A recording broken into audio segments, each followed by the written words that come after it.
وَمَن يَتَوَكَّلْ عَلَى اللَّهِ فَهُوَ حَسْبُهُ، اور جو اللہ پر بھروسہ کرے اللہ اس کے لیے کافی ہو جاتا ہے، اس کی ضروریات کا وہ خود کفیل ہوتا ہے، اور اس کے کام اس کے ذمہ کرم پہ ہوتے ہیں، کو ہو کے دیکھے اس کا۔ تو جو اللہ سے ڈرے اللہ اس کے لیے راستے بناتا ہے۔ حضرت عوف بن مالک رضی اللہ تعالی عنہ الاشجعی حضور کی خدمت میں حاضر ہوئے اور عرض گزار ہوئے کہ میرا بیٹا سالم مشرکین کی قید میں ہے اور میں فاقوں کی حالت میں ہوں۔ تو فرمایا آل محمد کے پاس ایک سیر جو ہیں، بس اس کے علاوہ ہمارے پاس بھی کھانے کے لیے دنیاوی اسباب نہیں ہیں۔ کہا صبر کرو اور اللہ سے ڈرو، اور لا حول ولا قوت الا باللہ کثرت کے ساتھ پڑھو۔ یہ ایسا وظیفہ ہے، ایک حدیث پاک میں آتا ہے کہ یہ 99 بیماریوں کا علاج ہے، اس میں سب سے کم درجے کی بیماری ہم اور غم ہے۔ یہ دکھوں کا مداوع ہے، مشکلات کا علاج ہے، اور یہ وظیفہ میرے حضور نے بتایا۔ حضرت ابو ذر غفاری رضی اللہ تعالیٰ عنہ کو حضور نے 5 چیزیں بتائی تھی، ان میں سے 5ویں چیز یہ تھی کہ ابو ذر کثرت کے ساتھ لا حول ولا قوت الا باللہ پڑھا کرو۔ فرمایا عرش الہی کے نیچے ایک خاص خزانہ ہے، یہ وظیفہ وہاں سے آیا ہے۔ یہ زندگی میں معمول بنا لو، جب پھنس جاؤ، مشکلات میں آ جاؤ تو لا حول ولا قوت الا باللہ پڑھو، اللہ راستے کھولے گا۔ تو حضور نے 3 چیزیں فرمائی، اللہ سے ڈرو، صبر کرو، اور کثرت کے ساتھ لا حول ولا قوت الا باللہ پڑھو۔ وہ فرماتے ہیں کہ میں یہ عمل شروع کیا، ابھی گھر میں بیٹھا ہی تھا کہ دروازے پہ دستک ہوئی، تو میں اٹھا کہ دروازہ کھولوں دیکھوں کہ کون ہے۔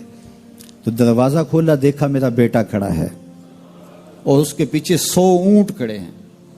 تو میں نے کہا کہ تم اور یہ اونٹ؟ کہا مجھے موقع لگ گیا، میں ان کی قید سے بھاگ آیا اور آتے آتے ان کے 100 اونٹ بھی ہانک لایا ہوں۔ وَيَرْزُقْهُ مِنْ حَيْثُ لَا يَحْتَسِبُ، وہ تمہیں وہاں سے رزق دے گا جہاں سے تمہیں گمان بھی نہیں۔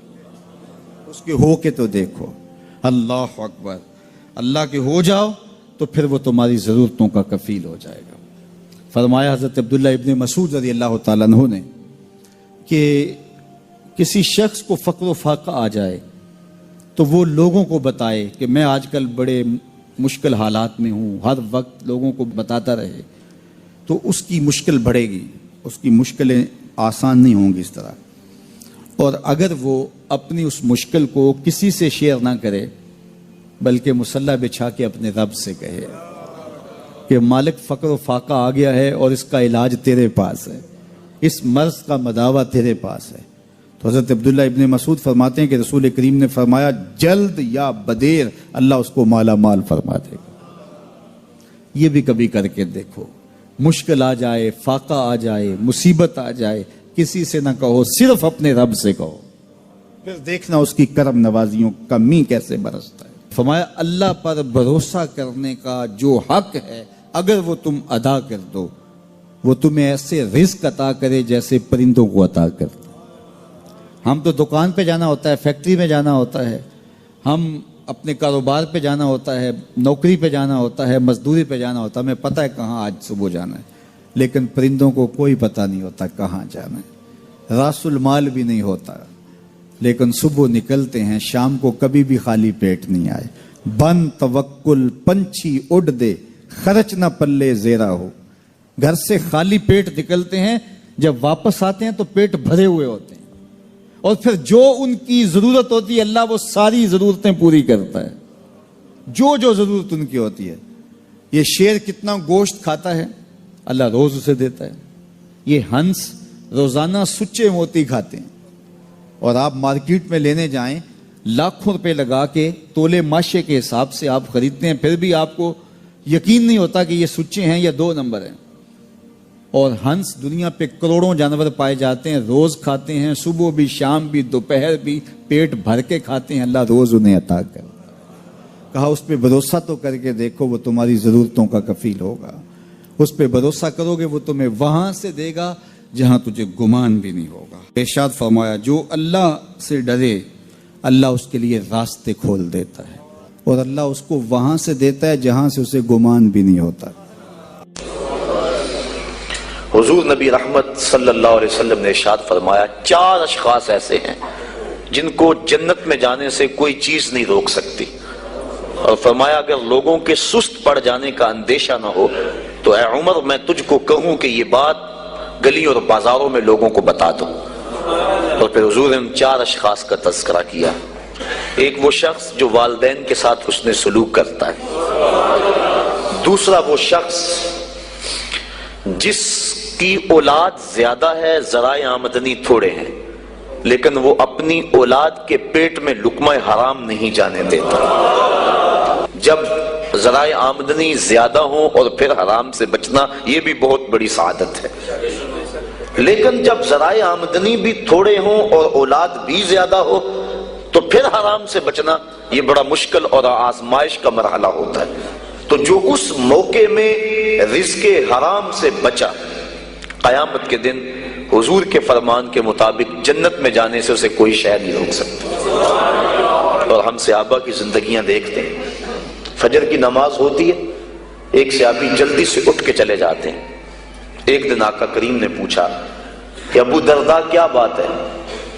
تو حضرت ابو درداء نے عرض کی حضور آپ جانتے ہیں آج کل مدینے میں کھجوریں پکنے کا موسم ہے اور سحری کے وقت ٹھنڈی ہوائیں مدینے کی سرزمین کو سلام کرنے بھی آتی۔ میرے ہمسائے کے صحن میں ایک اونچا لمبا درخت ہے کھجور کا جس کا جھکاؤ میرے گھر کی سمت ہے، اور جب ہوا چلتی ہے تو اس سے کھجوریں ٹوٹ کے میرے ویڑے میں گر پڑتی ہیں۔ میں جلدی جلدی اس لیے چلا جاتا ہوں کہ بچوں کے اٹھنے سے قبل وہ کھجوریں اٹھا کے ان کے گھر میں پھینک دو، کہیں ایسا نہ ہو کہ میرا بچہ کوئی کھجور اٹھا کے اپنے منہ میں ڈال لے۔ یہ صحابہ کا مزاج۔ اور ہماری سڑک سے گنے کی ٹرالی گزر کر تو دیکھیں، ہم بچے کو شاباش دیتے ہیں کہ بڑا دلیر نکلا ہے۔ جس کو آج آپ حوصلہ افزائی کر رہے ہیں کل بڑا ہو کے ڈاکو بنے گا، کل بڑا ہو کے راہزن اور لٹیرا بنے گا۔ اولاد کی تربیت کے باب میں یہ بات ہے کہ اگر وہ گناہ کا ارتکاب بچپن میں بھی کرتے ہیں تو ان کی وہاں حوصلہ شکنی کی جائے تاکہ ان کے دل میں گناہ سے نفرت پیدا ہو جائے۔ تو حضرت ابو درداء نے عرض کی حضور میں اس لیے جلدی چلا جاتا ہوں کہ ہمسائے کے گھر سے جو کھجور کا درخت ہماری سمت جھکا ہوا ہے اس کی کھجوریں جو گرتی ہیں میں ان کو اٹھا کے ان کے صحن میں پھینک دوں تاکہ کہ میرا بچہ وہ کھجور اپنے اندر نہ لے لے۔ اور آپ جانتے ہیں کہ حضرت امام حسین رضی اللہ تعالیٰ عنہ مسجد نبوی میں آئے، صدقے کی کھجوروں کا ڈھیر لگا ہوا تھا، بچے تھے، ایک کھجور اٹھا کے انہوں نے اپنے منہ میں ڈال لی۔ تو آقا کریم صلی اللہ علیہ وسلم تیزی سے آگے بڑھے اور ان کے حلق میں انگلی ڈال کر حضور نے کہا کہ اس کو نکالو باہر اور اندر سے کھجور باہر نکلوا دیں۔